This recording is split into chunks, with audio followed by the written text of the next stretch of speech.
Buenas noches, bienvenidos, bienvenidas a este nuevo programa de Primer Plano. Hace unas horas el presidente Andrés Manuel López Obrador informó que hizo una petición al rey de España y al jefe de gobierno español, Pedro Sánchez, así como al Papa, pidiendo a España que pida perdón en el 2021 por la conquista.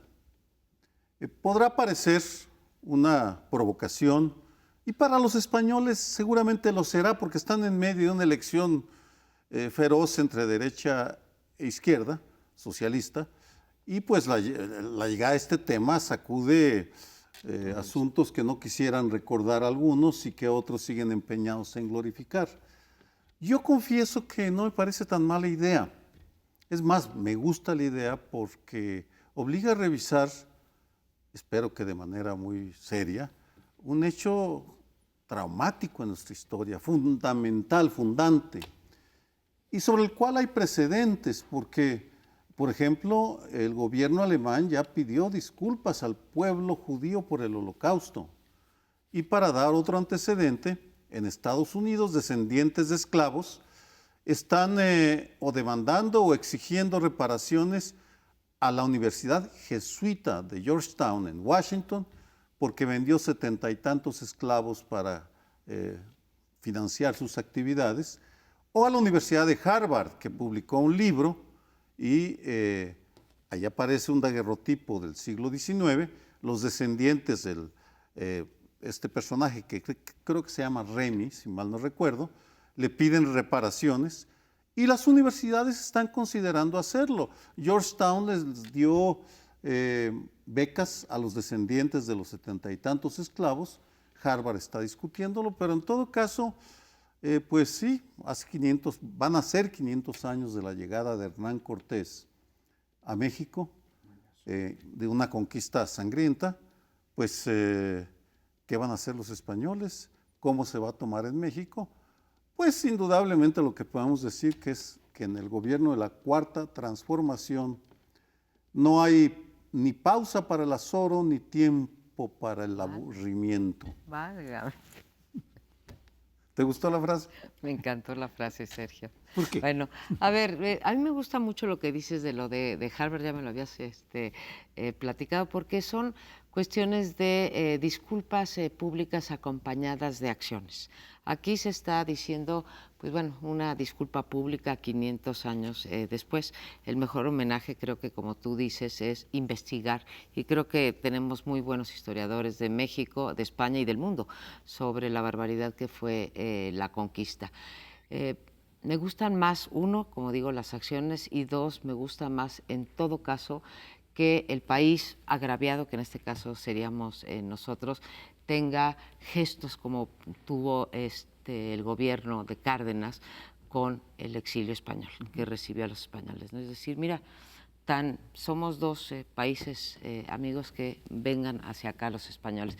Entonces, soy más inclinada a eso que a la disculpa pública, que me parece que se convierte en un, pues no sé, en un expediente político, de ganancia política, de decir que bárbaro, mira, por fin tenemos un presidente que se atreve a pedirle al rey, a la monarquía, a quienes nos conquistaron, una disculpa. Si esta fuera acompañada de un conjunto de acciones que mostraran, como dice el propio López Obrador, la amistad entre los pueblos, que creo que queda sobradamente, hace ya muchos años, sobradamente, no solo documentada, sino arraigada en los hechos, pues tendría mejor opinión. Una disculpa, oye, de aquí afuera del estudio te golpeo y pídeme una disculpa, mejor te rezarzo, ¿no? Yo creo que, bueno, en fin, desde Polibio hasta la fecha, sean los romanos, ¿no? Cada vez que se complica la situación política, usa la historia y entonces empiecen a contar de otra manera. Yo no sé, por ejemplo, leí el libro de Mario Ojeda sobre las relaciones entre México y la República, y en esa época hubo una voluntad de reinterpretar ese pasado. En el 92 hubo una gran cantidad de artículos, de los 500 años del encuentro, una revalorización de las casas, de todo lo demás. Este gobierno lo que quiere es instrumentar políticamente esta idea del país víctima frente al agresor.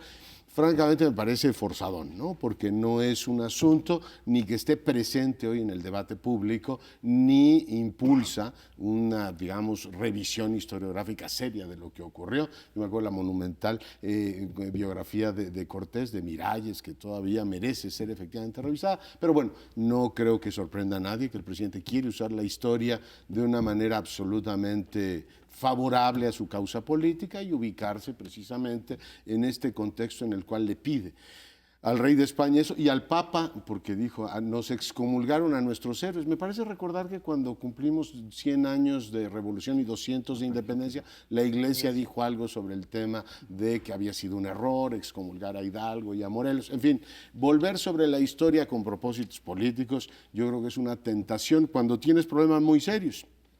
Debo reconocerle al presidente que reconoció algunos agravios internos. Yo no sé si le vamos a pedir disculpas a China por la matanza de chinos en Torreón o lo que hemos hecho con otros pueblos, el exterminio de los afroamericanos en México, que prácticamente no existen. En fin, cuando tú empiezas a elegir disculpas, espero que Centroamérica no nos pida una serie a nosotros, la verdad es que la cantidad de agravios es innumerable. Pero yo creo que hay un agravio bastante abierto, ¿no? Ahora hay un presidente de los Estados Unidos que usa el antimexicanismo como norma, que quiere poner un muro entre las dos comunidades, que discrimina todos los días a nuestros compatriotas y a ese no le piden disculpas. O sea, él le pedía al rey de España disculpas por lo que ocurrió hace 500 años, pues está bien, como un artificio político, subrayo, pero lo que habría que pedir ahora es un trato digno por parte del presidente de los Estados Unidos a México. Creo que eso sería política y no una utilización, en este caso, pues efectista de la historia.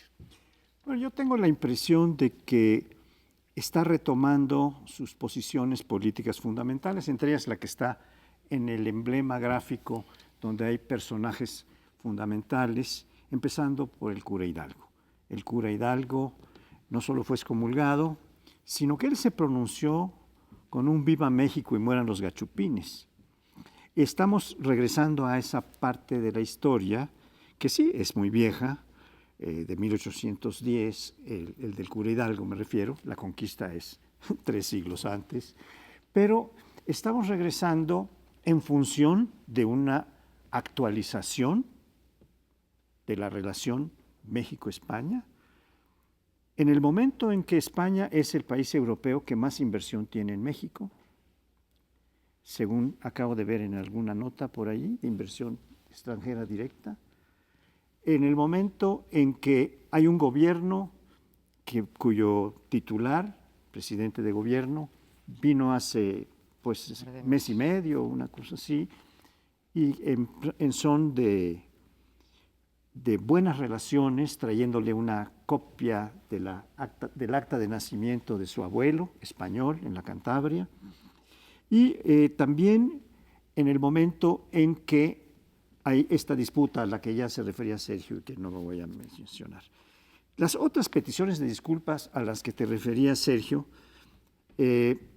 bueno, la del Holocausto es gigantesca y es mucho más reciente que la de la conquista en cuanto a tiempo, es de la Segunda Guerra Mundial. Y desde luego que hizo muy bien Alemania en pedir y en resarcir con diversas medidas daños causados a la comunidad judía. No es una mera disculpa, sino que hay una serie de acciones, como decía bien María Amparo. No se la están pidiendo a Washington. Y el presidente Washington, primer presidente de los Estados Unidos, tuvo esclavos. Tuvo esclavos que construyeron la Casa Blanca, como nos recordaba no hace mucho doña Michelle Obama, diciendo que había vivido en la Casa Blanca construida por esclavos. Es decir, en todas las partes del planeta existen agravios, algunos muy viejos, culpas del tiempo y no de España, decían los que querían disculparlo, pero creo que es un poco abusivo de la interpretación de la historia estar trayendo estas reivindicaciones que son meramente formales, porque con la petición de una disculpa no se van a resolver los agravios terribles que se hicieron y que tampoco van a resaltar las buenas relaciones que en el último siglo se han tenido con España, que son magníficas, a partir sobre todo de esto que ya mencionaron, de la recibida del exilio, que no fue a todos los españoles, fue a los españoles refugiados República. de izquierda, de la República, y a ellos es a los que se recibió, y lo han agradecido los españoles en forma muy amplia. Quiero decir que, bueno, estas disculpas tienen sus... Sí, vamos, mucho que decir. Me centro. Sí, perdóname, la mayor inversión extranjera, pero también sí que han abusado, porque Santander, Bancomer, en fin, son unos abusivos y se han enriquecido aquí cobrándonos lo que quieren. Y, por cierto, lo aplaudieron hace unos días a López Obrador, pero en fin. Tenemos dos grandes hechos traumáticos. Uno, la conquista, indudable. Otro, la guerra con Estados Unidos que perdimos. Ambas guerras las perdimos, si pensamos en el pueblo indígena o el pueblo criollo. Derrotas monumentales. Ahora le pide perdón a España, le solicita que pida perdón a España, no es lo mismo con Estados Unidos, pero lo dejo de lado. Insisto, para no meterme en el debate, porque seguramente va a haber opiniones a favor y en contra, me parece que tanto ese hecho como la guerra con Estados Unidos merecen una revisión exhaustiva para poner las cosas en su lugar. Porque en el caso de la conquista de México se habla de la leyenda negra inventada por los ingleses como parte de la disputa imperial España-Inglaterra.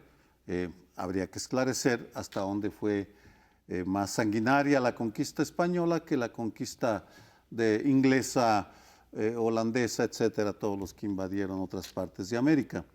En ese sentido, propongo al gobierno de la Cuarta Transformación que cree un fondo historiográfico que tiene al menos dos precedentes que yo conozco. Uno, la historia moderna de México, que fue el Porfiriato, la historia que va desde la Guerra de Reforma hasta Porfirio Díaz. Lo coordinó Daniel Cosío Villegas y recibió fondos de la Fundación Rockefeller, porque no había dinero en México para pagarlo. El segundo gran proyecto, también en el Colegio de México, fue la historia de la Revolución Mexicana. Lo financió ahí sí el gobierno de México, pero pusieron una traba. Solo podía llegar hasta el 64, porque no querían que se abordara el 68. En ese sentido, me parece que si crean un fondo especial para estudiar la conquista y la guerra. ¿Tú crees que el presidente está interesado en estudiar la historia o en una utilización política de la historia? Porque creo que el tema, como lo plantea, es: yo ya decidí que nos tienen que pedir una disculpa, lo cual me parece procedente como, digamos, discurso general, pero no hay una voluntad de abrir un nuevo debate constructivo, como lo abrimos, por ejemplo, con la guerra de los Estados Unidos, diciendo, a ver, ¿qué nos llevó a ese desastre nacional? O si efectivamente la historia que nos hemos contado de que unos señores malísimos llegaron y sometieron a un pueblo completo, encontraríamos un montón de anomalías y de, digamos, lecturas nuevas de lo que es la historia. Espero que no le pidan a los antiguos mexicanos, porque también está pidiendo que recordemos la fundación de Tenochtitlan, que todos los que nacimos aquí le pidamos una disculpa a todos aquellos, o nuestra jefa de gobierno, a todos los pueblos que sometieron los aztecas, porque no vamos a acabar. Yo creo que lo que mueve al presidente hoy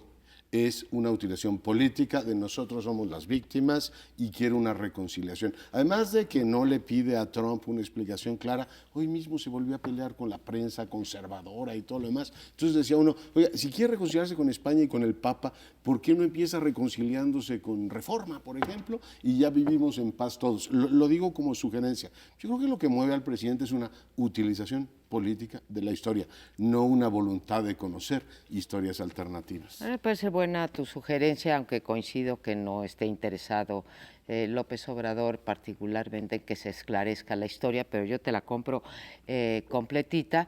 Y sí decir que, pues bueno, pareciera ser parte de la forma de ser de López Obrador en el sentido de buscar siempre la confrontación, porque si ahora el rey de España decide no pedir una disculpa, sino proponer algo muy sensato como lo que tú propones, pues pareciera que no es lo que está buscando, sino esta confrontación y abrir un frente más. Pues como ven, nosotros nos aburrimos, espero que ustedes tampoco. Regresamos. Vamos a analizar ahora un poco qué pasa con la reforma educativa que el presidente López Obrador, desde su campaña, había dicho que había que acabar con ella y que no quedaría ni una coma. Esos son sus términos iniciales en la campaña. ¿Pero qué está pasando? Que la Cámara de Diputados empezó a dictaminar un proyecto de reforma educativa que requiere reforma constitucional y que ha dejado en un primer paso por la Cámara de Diputados una serie de modificaciones en que no echan abajo toda la reforma educativa, tal como fue planteada en las reformas constitucionales de 2012, que entraron en vigor en 2013, sino una parte de ellas. ¿Qué es lo que echaron abajo? Bueno, que se cancele el ¿cómo se llama? Instituto de Evaluación Educativa, pero mantuvieron dos cosas que son muy importantes.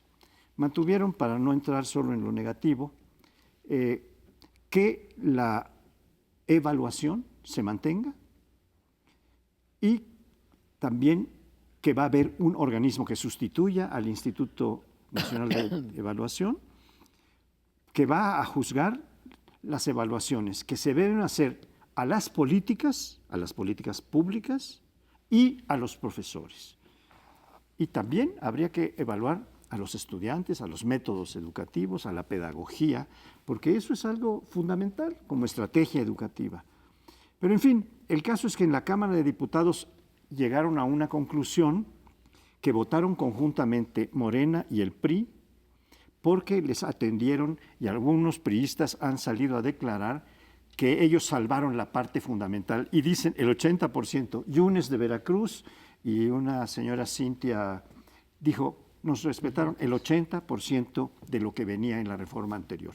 Entonces, bueno, es uno de los temas que está ahora en plena discusión, a pesar de que la CENTE, con C, no la acepta, ya estuvo bloqueando a la Cámara de Diputados para que no dictamine. La sitió, No creo en estos dos aspectos positivos, pero empiezo en lo del bloqueo de la CENTE. La CENTE ya bloqueó durante un mes las vías del tren en Michoacán y no le pasó nada, al contrario, recibió el mismo dinero que ha recibido de gobiernos anteriores, aun cuando nos prometieron una forma distinta de ejercer el poder. Ahora lo vuelve a hacer, le funcionó bien, pues los seres humanos aprendemos, oye, me funcionó esa estrategia, voy de nuevo y bloquea los recintos parlamentarios y le va bien, se suspende en dos ocasiones la reforma, la discusión sobre el dictamen. Las dos cuestiones que mencionas como positivas, Pauli, me parecen dos cosas. Bueno, Uno, las mencionan los priistas que te estoy diciendo. no tú. Bueno, no me parecen particularmente positivas. En primer lugar, en efecto, no desaparece, se transforma el INE, el Instituto de Evaluación Educativa, para quitarles autonomía y convertirlo en un apéndice un desconcentrado de la SEP, ¿sí? Pues ya no me funcionó. Y en segundo lugar, hay las evaluaciones, pero las evaluaciones no servirán para tomar la decisión si se mantienen frente al aula los maestros y se centran en esta cuestión de que si la reforma educativa anterior era punitiva. Yo quiero decir que muy punitiva no era, porque no se corría a nadie, no se despedía a nadie por no ser bueno frente al aula, simplemente se los pasaba a cuestiones administrativas o bien se les daba entrenamiento. Entonces, me parece que no está claro qué es lo que quieren hacer. Cambian esta palabra de que la educación que imparte el Estado tiene que ser laica, gratuita, y antes decía de calidad, que era una payasada, porque no era de calidad tampoco, pero ahora le ponen de equidad, ¿no? Equidad, sí. De equidad. Entonces, en fin, me parece que no saben bien por dónde va y lo que necesitan es mantener, entre otras cosas, las clientelas políticas, o al menos que no haya una confrontación, un frente abierto que pudiera ir en contra del gobierno. Cercaron el Congreso, piden reunión con el presidente, los atiende la secretaria de Gobernación, el secretario de Educación, el presidente los llama rebeldes sin causa, los ubicó ya del lado conservador y fifí, lo cual es interesante, digamos, como dato en la geografía los regresa, política. ¿No? Habla con ellos, ¿no? Y les dice, vamos a atender ciertas cosas, vamos a quitar el lenguaje neoliberal, evaluación está catalogado como neoliberal, y por tanto sale. Bien, yo honradamente no sé, mañana van a sesionar cómo va a quedar finalmente el dictamen, si atienden algunas de las preocupaciones de la gente,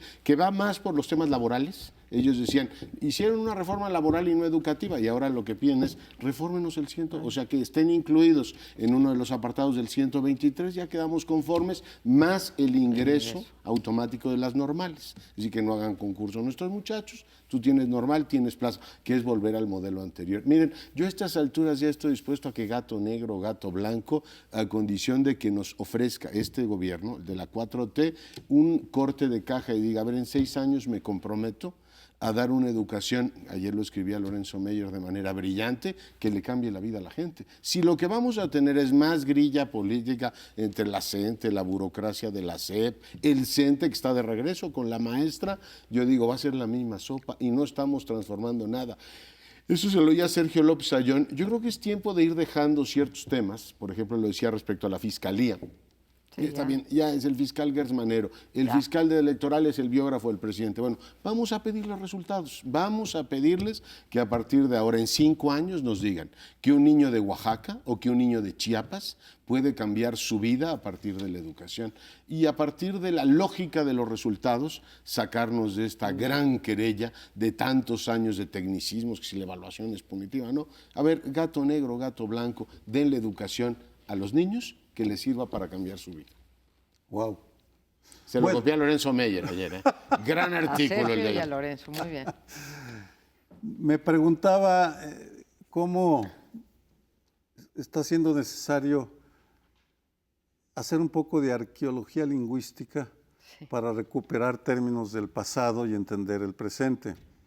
Por cierto, Luis Fernando Lara, que es un lingüista que elaboró el diccionario que se habla en México, de mexicanismos, debería ser un nuevo diccionario de los chairos y los fifís para poder entender de qué estamos hablando. Evaluaciones, fifí.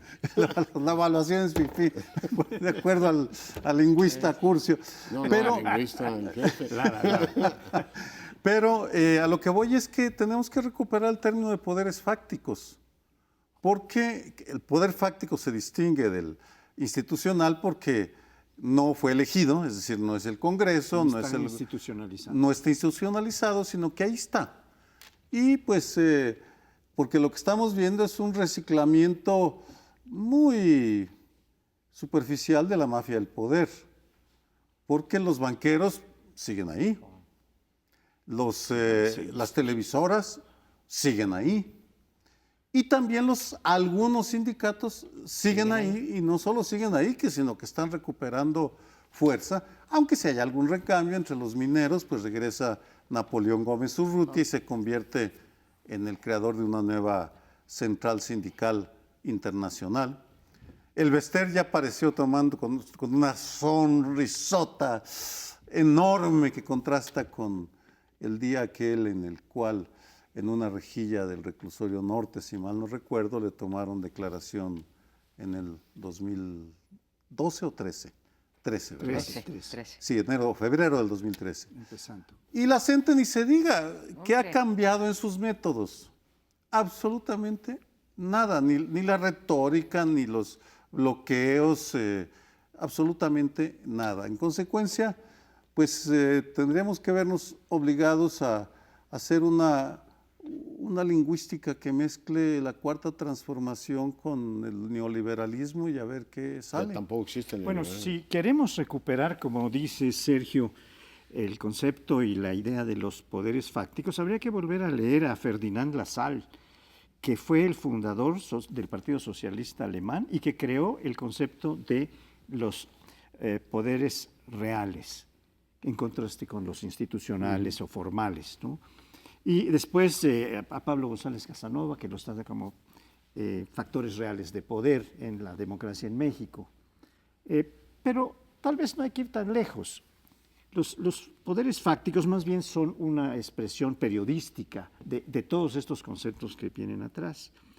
Y se refiere a los que tienen poder independientemente de si fueron electos institucionalmente designados o no, a los que por el poder económico fundamental que tienen o social, o de prestigio, como dice Weber, son las tres cosas que toma en cuenta Lassalle, se convierten en un peso para las decisiones públicas fundamentales de cualquier país. Bueno, yo creo que esto es un poco difícil, sobre todo para explicarlo. Los periodistas lo explican constantemente. Y ahora estamos viendo que los poderes fácticos que habían sido identificados en un cierto momento con la mafia del poder en los términos del actual presidente, ahora son parte de su consejo, son parte de sus aliados, son parte de quienes lo aplauden, como los banqueros que lo aplaudieron en la convención bancaria, pero no son parte de los que lo rechiflaron en el estadio de los rojos, ¿cómo se llama? De los Diablos Rojos de México, que se acaba de estrenar, a la cual asistió pues López Obrador.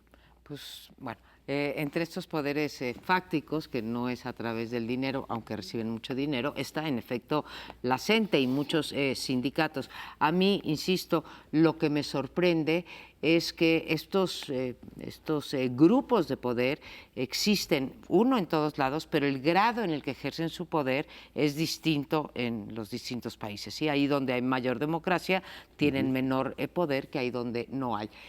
La cuestión es que aquí en la Cuarta Transformación no hemos escuchado una sola propuesta o una sola acción para frenar a esos poderes fácticos.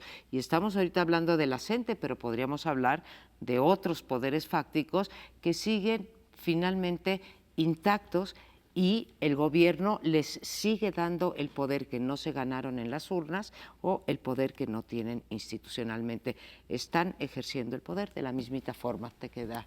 Bueno, yo creo que tienen poder y lo seguirán usando. El tema es que hay un gobierno muy poderoso y yo digo que cuando tienes tanto poder, tanta popularidad, control de las cámaras, control de la agenda pública, debería dar como para decir, a ver señores, necesitamos dar resultados muy claros en materia educativa. O sea, hay muchos temas en los cuales el presidente puede decir que no está en condiciones de transformar este país porque hay pues vicios históricos, lo que ustedes quieran, pero que no pueda dar resultados en materia educativa, que es el elemento fundamental para generar movilidad social, me parece que sería un fracaso histórico. No creo que en los próximos años se vaya a repetir el contexto político que hoy tenemos de un presidente que tiene voluntad de transformar y tiene este ánimo de cambiarle la vida a la gente. No todo es una cuestión de dinero. Es también una cuestión de dotar a los chicos, particularmente a los que menos tienen, de una educación de calidad. Por tanto, yo haría votos para que ese poder lo use, no para estar yendo y viniendo sobre ciertos temas, sino para recordarle a la CENTE y al CENTE que él manda en este país y que hay un interés público que tiene que defender. Bien, será un tema que vamos a tener que seguir bordando porque todavía falta que sea dictaminado en diputados, en senadores y por las legislaturas de los estados. Volvemos en un momento. Bueno, y la semana pasada tuvimos un contraste chillón entre una visita del presidente de Brasil a los Estados Unidos por todo lo alto, hablando con Trump de los asuntos que a ellos les preocupan, no entraremos a ese detalle, y de manera contrastante el presidente de México se reunía en casa de un ejecutivo de Televisa de manera subrepticia, o sea, no notificaron a la prensa que se iban a reunir y se reunían él, el canciller, el encargado de negocios de la Embajada de los Estados Unidos, sin convocar a la embajadora ni al embajador que viene, a la Embajada de México en los Estados Unidos. El contenido de la reunión nos lo describieron a posteriori y uno se pregunta si tanta crítica recibió el gobierno anterior y particularmente el ex canciller Videgaray por mantener una relación con el yerno de Trump, por cierto condecorado por el gobierno mexicano por los servicios que le prestó al gobierno anterior y presumiblemente le está prestando al gobierno de la 4T. El gran asunto es ¿por qué el presidente tiene que ir a una reunión que si me lo hubiesen dicho a mí antes hubiera dicho, estos son los malquerientes del presidente que lo quieren devaluar? ¿Cómo que el presidente se va a reunir con Kushner en casa de Bernardo Gómez? ¿A quién se le ocurrió semejante cosa? Y sin embargo ocurrió. Ese fue algo en lo cual el presidente, tengo la impresión de que no gana absolutamente nada, ni en opinión pública. Debo decir que la izquierda ha sido mucho más crítica con el planteamiento, otras cosas porque todavía está fresca la forma en que trataron el tema de Kushner, Kushner, las críticas que lanzaron contra el gobierno anterior. En cualquier caso, la pregunta que yo me hago es, ¿por qué el presidente opta, y la traslado a esta mesa, por un encuentro en el que él pierde en política interior, o sea, pierde credibilidad y es muy difícil argumentar que era una cena de amigos? Pues la verdad es que mi impresión es que, ¿por qué no tuvo más remedio? O sea, no había otro canal disponible del presidente de la República para tratar ciertos asuntos que imagino que tienen asperezas fuertes. Y pongo sobre la mesa dos hipótesis. Una, que el tema de la política de puertas abiertas a Centroamérica, que ya se nos está colapsando, haya generado una falta de entendimiento con el gobierno norteamericano, hasta el punto que la señora Nielsen y la señora Sánchez Cordero no firmaron memorándum o comunicado conjunto. Y el segundo, y aquí lo dejo, es Venezuela. Pompeo canceló su visita a México porque dijo, tenemos desacuerdos con Venezuela. Cuando tú no tienes diálogo ya a nivel ministerial y no hay diálogo a nivel presidencial, porque Trump nos pega y López Obrador está muy pendiente de lo que hay el rey de España, pero no de Trump, resulta que pues dices, ¿y entonces qué canal utilizo? Yo me imagino, y aquí lo dejo sobre la mesa, que no tenía más remedio, o sea que estuvo, digamos, casi forzado en su última opción de reunirse con Kushner en esas condiciones. De otra manera, compañeros, no me lo explico. Pero Quiero, recordar que la última presencia oficial abierta en la prensa, también reflejada, de Kushner en México fue en los últimos días del gobierno de Peña Nieto, al que le entregaron la condecoración máxima que el gobierno de México puede entregar a cualquier persona, el Águila Azteca. Entonces quedó como consagrada la relación con Kushner porque era el principal vínculo o puente a través del cual se podían comunicar con el gobierno de los Estados Unidos, ya que Kushner, todo el mundo lo sabe y lo publican constantemente la prensa americana y desde luego la nuestra, que es el yerno de Trump. No solo es el yerno de Trump, es su consejero político para todas las relaciones, en términos generales, con América Latina, pero especialísimamente con México. Porque, entre otras cosas, Kushner tiene amistad con varios mexicanos que han sido muy relevantes en el gobierno pasado, con Videgaray, que era su amigo íntimo, al que frecuentaba, según han publicado últimamente, cada 15 días iba Videgaray a Estados Unidos, a Washington, a entrevistarse con Kushner. Y ahora otro de los amigos que ha surgido pues es Bernardo Gómez, el vicepresidente, pero poderosísimo vicepresidente de Televisa, que está más, no en su calidad de vicepresidente de Televisa, sino de amigo muy cercano a Kushner, que pudo organizar en su casa esta reunión, que es por todos lados condenable. A mí me parece que una reunión para tratar cuestiones tan fundamentales como es la posible inversión para frenar a los de 10,000 millones de dólares por parte de México y otros 10,000 por Estados Unidos, que es lo que se está negociando, es lo más fuerte que aparentemente se está negociando, tenía que haber sido pública para que pues fuera por los canales institucionales que esta relación siga caminando. Pues con una diferencia en lo que estás mencionando, Pauli, que es que en ese momento pues Luis Videgaray era canciller, ¿sí? Y Bernardo Gómez no es canciller.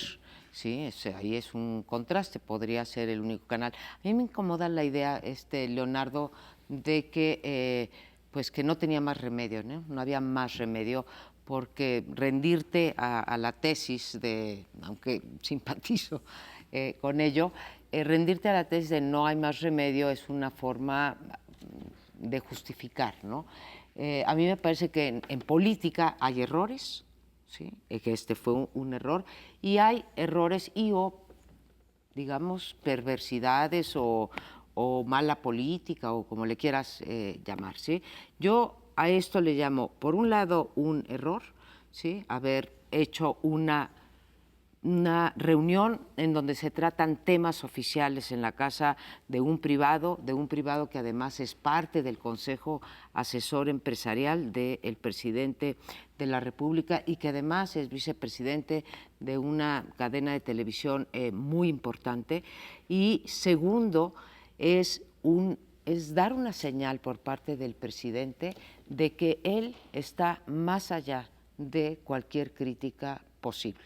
Yo nada más quiero imaginar que esto hubiese ocurrido con Enrique Peña Nieto, que se hubiera filtrado una reunión organizada por, ustedes díganme, cualquier empresario, ¿sí? Bernardo Gómez.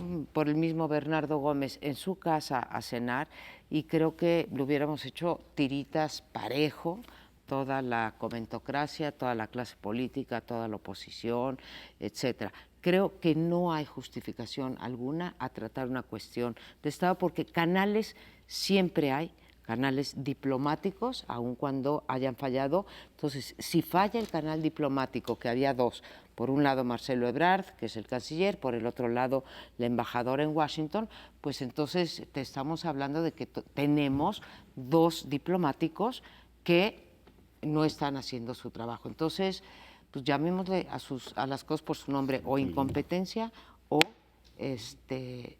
error político. También es parte de la condición humana, María ¿Errar? Amparo. No, lo que estamos viendo en este momento me recuerda muchísimo, cada vez más, al primer año de Vicente Fox. En el siguiente sentido, Vicente Fox también empezó con una popularidad altísima y las expectativas eran enormes y parecía que todo iba a ser posible en unos cuantos meses. Y él se dedicó a retosar y a disfrutar del bono democrático, y viajó 18 veces fuera del país. Vamos, porque era aplaudido y reconocido el que había sacado al PRI de los Pinos. Matador de dragones. Y a medida que pasaban los meses y no había resultados, empezó, y lo recuerdo muy bien, el desencanto, primero en el Círculo Rojo. Sí. Allí empezó, y él reaccionó pitorreándose el Círculo Rojo, diciendo: ustedes no tienen, lo que me importa es el Círculo Verde. El pueblo. El pueblo, exactamente, ese era su razonamiento. Y en este sentido, y toda proporción guardada, porque los casos son muy diferentes, el presidente López Obrador está comportándose como si fuera invencible y como si la popularidad fuera inamovible, eterna, que no fuera efímera, que la gloria no fuera pasajera.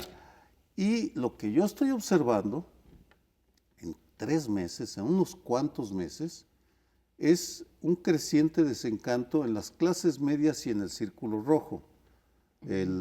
Tal vez son impresiones, yo no estoy basándome en ningún estudio científico, pero sí me parece que hay un creciente desencanto porque no está habiendo resultados.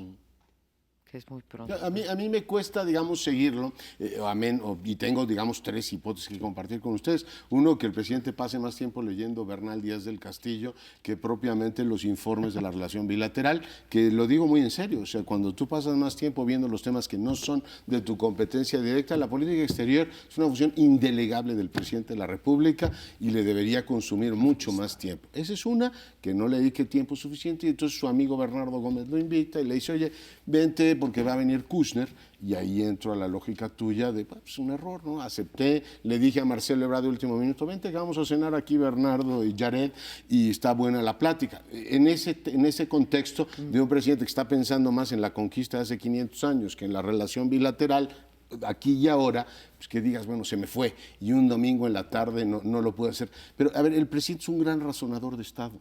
Y evidentemente sabe que ciertas reuniones son tóxicas, y yo por eso imagino que no tuvo más remedio que hacerla. O sea, cuando un político recurre al expediente de voy a una reunión con un empresario de Televisa, con el yerno de los Estados Unidos, que sabemos que está plenamente identificado con el gobierno anterior. Por cierto, la última vez que vino a México, vino con un grupo de secretarios, Jared Kushner, y el presidente, de manera impecable, este mismo presidente lo recibió en su casa, en la colonia Roma, y le dijo: a ver, señores, el tono de la relación es esta. De ese presidente que hace eso, a este presidente que se reúne en lo oscurito con Jared Kushner, perdóname, esta idea de que me distraje leyendo a Bartolomé de las Casas y entonces no pensé en las consecuencias de estos, no me la como. Además, tiene un canciller muy experimentado que le va a decir: presidente, te van a merendar en salsa verde, empezando por tus partidarios, porque los otros han guardado un prudente silencio con el tema, pero en la jornada le han puesto una revisión. Vamos, hasta los caricaturistas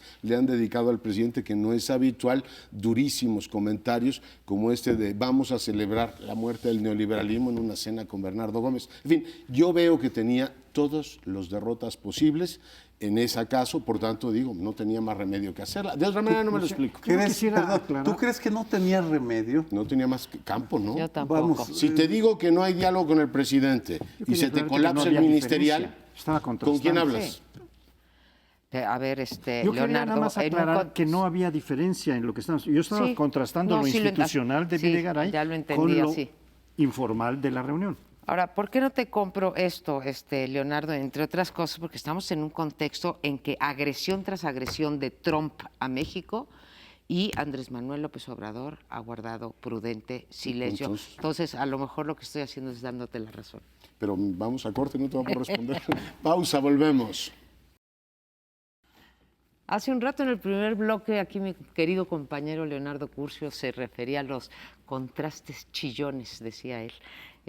Pues tuvimos un contraste chillón en esta semana, un contraste que tiene que ver con los abucheos y con los aplausos, pero pues es como el mundo al revés, ¿no? Porque se lleva Andrés Manuel López Obrador un gran número de aplausos en varias de las reuniones de la Asociación de Bancos y fue muy aplaudido, ¿no? En los periódicos se hicieron sendas entrevistas a los banqueros más importantes de este país y sí, para alguien que viniera de Marte sería muy sorprendente que un presidente que va en contra de la mafia del poder, que ha decretado la muerte del liberalismo, pues todas las entrevistas de los directores de bancos o presidentes de bancos fueron pues prácticamente de halagos, ¿no?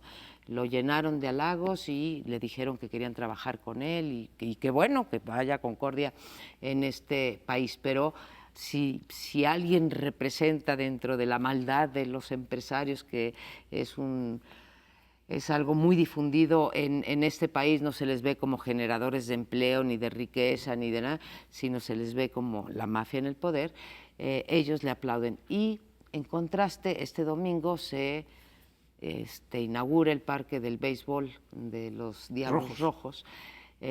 Todo el mundo sabemos que es un gran fanático, Andrés Manuel López Obrador, del béisbol, y va uno también, por cierto, con el dinero de un empresario que ha sido un gran benefactor y que ha sido banquero también, Harpelú, y se lleva contra todo pronóstico, bueno, cuando menos mi pronóstico, aunque cuando lees la historia todos los presidentes, salvo López Mateos, se llevan abucheos en los estadios y se lleva un gran abucheo.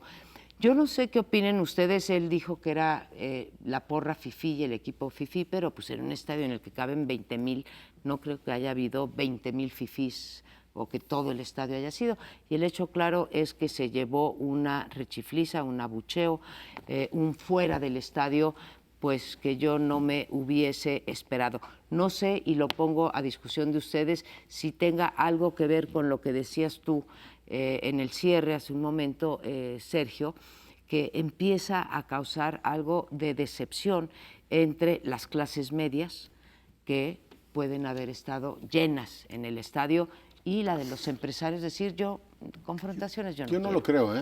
Yo creo que todas las encuestas... No, yo creo que todas las encuestas muestran que es un presidente tremendamente popular, muy querido y todo lo demás. Simple y llanamente que la gente que va al béisbol no quiere política. O sea, yo creo que el mensaje que le mandan al presidente es, igual que si tú vas a la ópera, pues tú dices, bueno, si viene el presidente que se siente y vea la ópera, no queremos que el presidente sea el protagonista, o vas a una conferencia de Sergio Aguayo y el presidente inaugura. O sea, yo lo veo como una anécdota. La gente va al béisbol y quiere ver béisbol, no al presidente.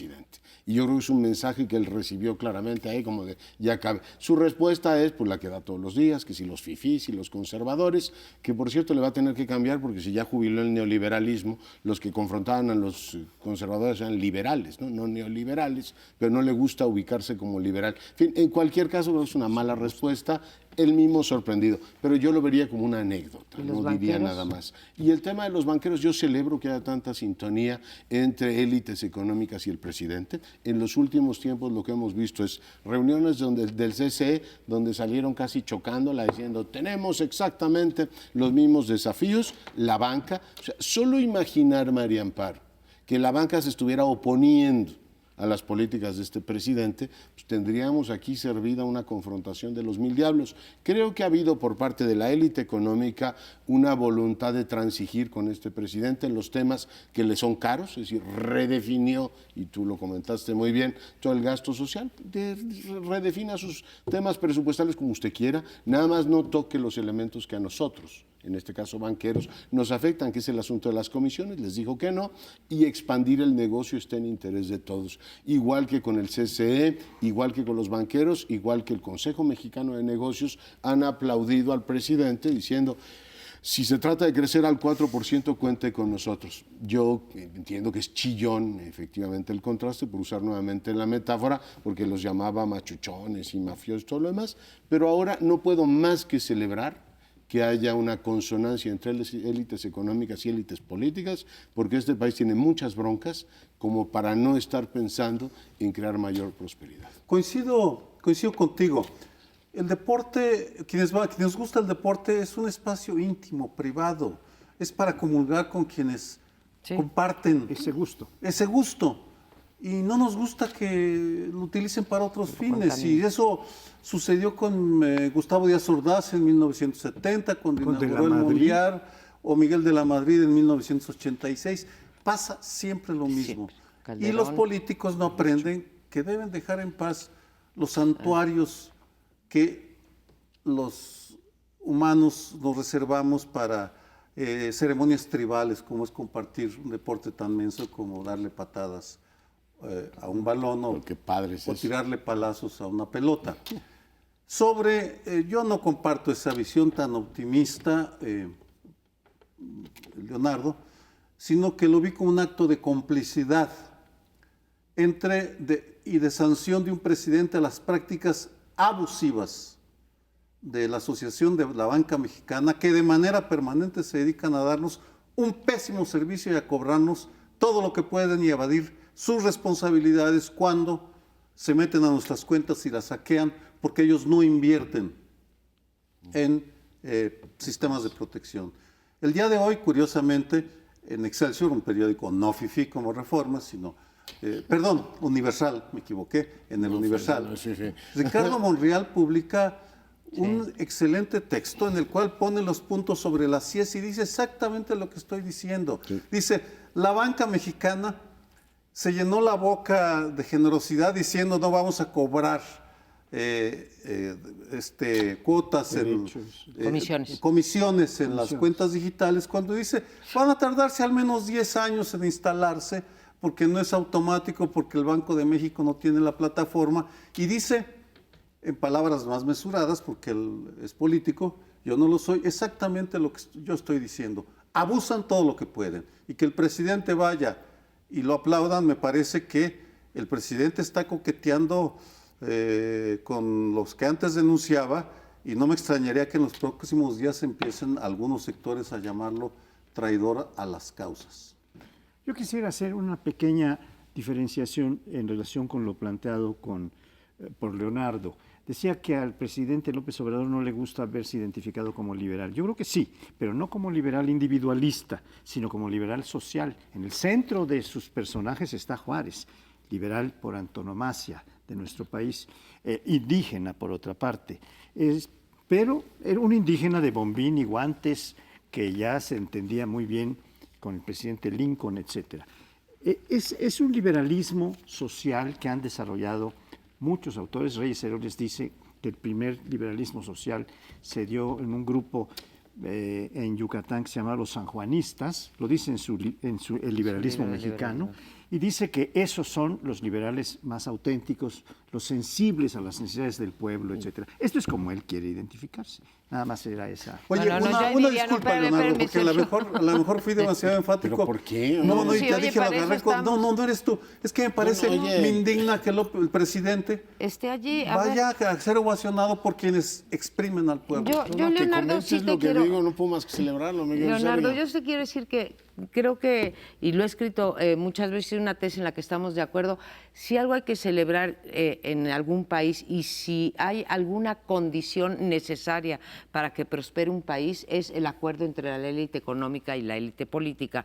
El problema aquí es que los acuerdos son siempre en detrimento del pueblo bueno, ¿sí?